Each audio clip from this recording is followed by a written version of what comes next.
چوہان صاحب یہ بتائیں کہ جو آپ کے لوگ ہیں دفعہ 144 کی خلاف ورزی کر رہے ہیں اور ان کے خلاف جو ابھی مقدمات کی تفصیل آ رہی ہے، M P O maintenance of public order section 16 اور سیکشن 3 سزائیں جن کی 3 سال قید اور جرمانہ ہے، یہ سب کچھ ہوگا، اور ساتھ ہی C C T V cameras buses بھیجی گئی ہیں، ان کی ریکارڈنگ ہو رہی ہے، ان میں سے ڈھونڈا جا رہا ہے کہ کون سے جرائم پیشہ عناصر ہیں جو یہاں پر موجود ہیں جن کے پاس پہلے سے جن کے اوپر مقدمات ہیں۔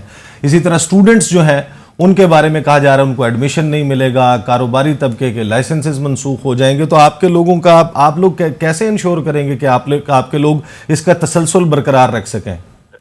جناب یہ الٹا لٹک جائے، یہ کھمبوں پہ چڑھ جائیں، یہ برج خلیفہ پہ چڑھ جائیں، یہ جو سے مرضی پاپڑ بیل لیں، یہ جو سے مرضی دھمکیاں لگا لیں، یہ جو سے مرضی خوف و ہراس کے جناب ٹیکٹکس استعمال کر لیں، اب ان کے ہاتھ میں کچھ نہیں آنے والا۔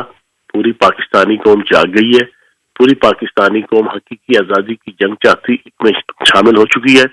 پوری قوم ان چوروں، لٹیروں اور منی لانڈرنگ اور جعلی ٹی ٹیز اور جعلی اکاؤنٹس کے ماہر اور کاریگر پوسٹ ڈاکٹریٹ کی ہوئی ہے انہوں نے اس حرام کاری میں، وہ ان سے تنگ آ گئی ہے پوری قوم۔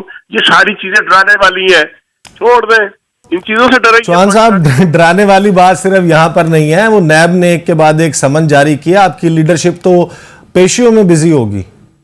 جناب جتنی مرضی کر لیں، 11 مہینے سے کیا ہو رہے ہیں؟ 7 پرچے میرے پہ ہوئے ہیں، پنڈی اسلام آباد لاہور میں 2 حملے ہوئے ہیں میرے پہ، اسی طرح ہر لیڈر کے اوپر 5 10 15 20 پرچے ہیں۔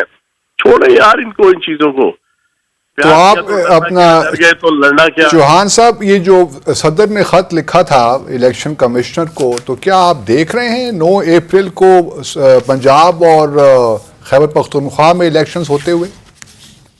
آئین کا آرٹیکل 105، آئین کا آرٹیکل 220، آئین کا آرٹیکل 224، آئین کا آرٹیکل 224A، الیکشن ایکٹ 2017 کا سیکشن 57۔ نہیں میں چوہان صاحب میں اس سے بحث نہیں کر رہا، نہیں میں صرف آپ کی پولیٹیکل رائے جاننا چاہتا ہوں کہ آپ کو الیکشنز ہونے جا رہے ہیں کہ نہیں۔